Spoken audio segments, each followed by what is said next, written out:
जगत जननी माँ अम्बे के चरणों में वंदन।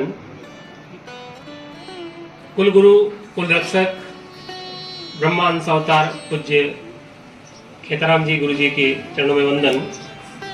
पूज्य सदगुरुदेव जी के चरणों में वंदन एवं शिक्षा की अलौकिक ज्योति जगाकर समाज के युवा वर्ग एवं बाल बालिकाओं को सही मार्ग दिखाने वाले पूज्य वेदांताचार्य जी के चरणों में वंदन।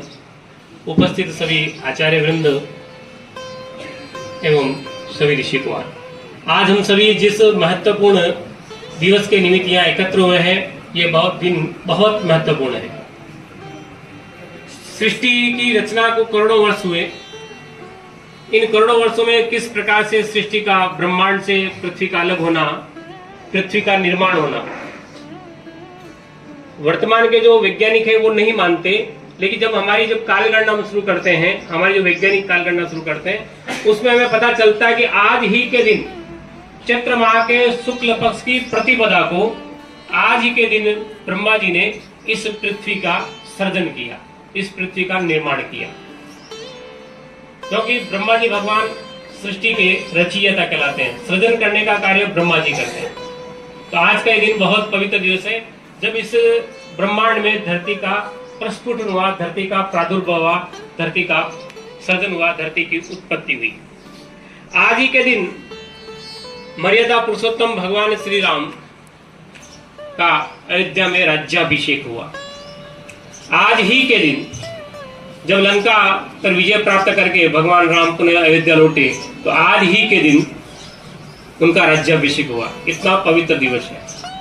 आज ही के दिन अनेक अवतारों में से एक अवतार है वरुण अवतार, जल के देवता वरुण अवतार। वरुण अवतार के रूप में भगवान झूलेलाल कहलाते हैं।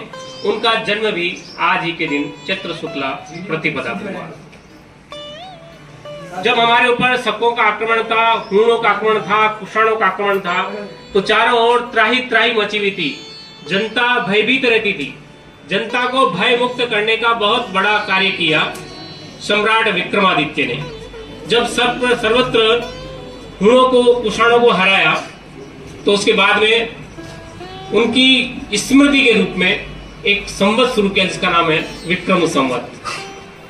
हमारे जितने भी तीज, त्योहार, पर्व, उत्सव होते हैं, सभी विक्रम संवत की काल गणना के अनुसार ही होते हैं।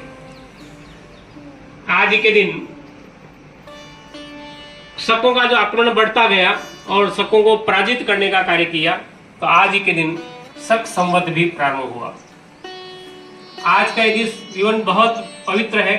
प्रकृति में चारों ओर परिवर्तन होता है, प्रकृति प्रफुल्लित होती है, नई नई कोंपलें आती है और उनमें नया श्रृंगार होता है, नव उद्भव की भावना आती है।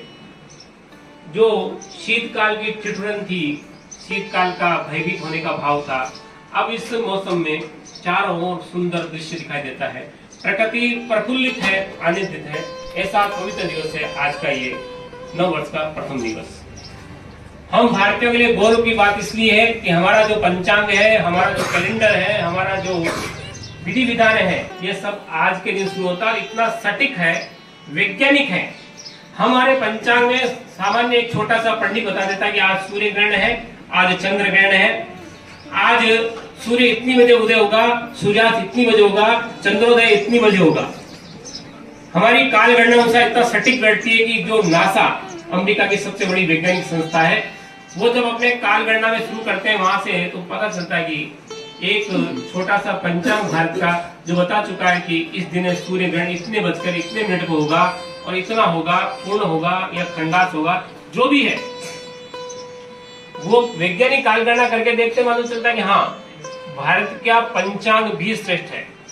हमारी काल गणना इसलिए कि जब प्रकृति में परिवर्तन होता है और आकाश के अंदर तारे इधर से उधर होते हैं, तो जो जो नक्षत्र जिस जिस समय भाग में आता है, उसी भाग में उस माह का नाम रखा जाता है। हमारे जितने भी माह हैं, चैत्र से लेकर के हम फाल्गुन माह तक, तो सभी नक्षत्रों की काल गणना के आधार पर बने हुए हैं।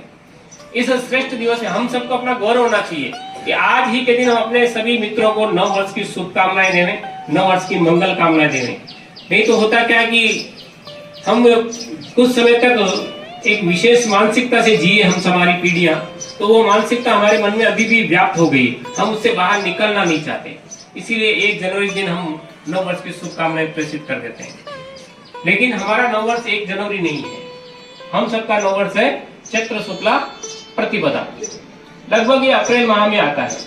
माह की गणना अगर छोटा होता है तो मार्च माह में आता है, लेकिन लगभग ये अप्रैल माह में जो ग्रेगोरियन कैलेंडर अप्रैल माह उसमें आता है। हमारी जो काल गणना है वो इसलिए वैज्ञानिक है कि प्रकृति का जो संतुलन बना हुआ है उसी के आधार पर हमारे माह के नाम निश्चित किए गए हैं। तो ऐसा है, आज के इस दिवस में हम सब बहुत गौरवान्वित महसूस करें कि जिस परंपरा में हम जी रहे हैं, जिस वैज्ञानिकता में हम जी रहे हैं। हमारे ऋषि मुनियों को कहा गया जंगलों में रहने वाले, वो जंगलों में नहीं रहते, वो साधना करते थे, और उस साधना के परिभूत ही आज हमारा राष्ट्र जिस ऊंचाइयों को प्राप्त कर रहा है, हम सब ऋषियों की ही कृपा से ये सब का प्राप्त हो रहा है। अतः आज के इस नव वर्ष की पावन दिवस पर सूर्य की जो ही प्रथम किरण धरती को स्पर्श करती है और हमारा नव वर्ष प्रारंभ हो जाता है। ऐसा नहीं कि रात्रि को 12 बजे कैलेंडर बदलते नया साल लग जाता है, वो नहीं है। हमारा नया वर्ष सूर्य की प्रथम किरण जब धरती को स्पर्श करती है उसी समय से हमारा नव वर्ष प्रारंभ हुआ है। आप सभी को संपूर्ण श्री खेतेश्वर गुरुकुल परिवार की ओर से नव वर्ष की मंगलमय कामनाएं। जय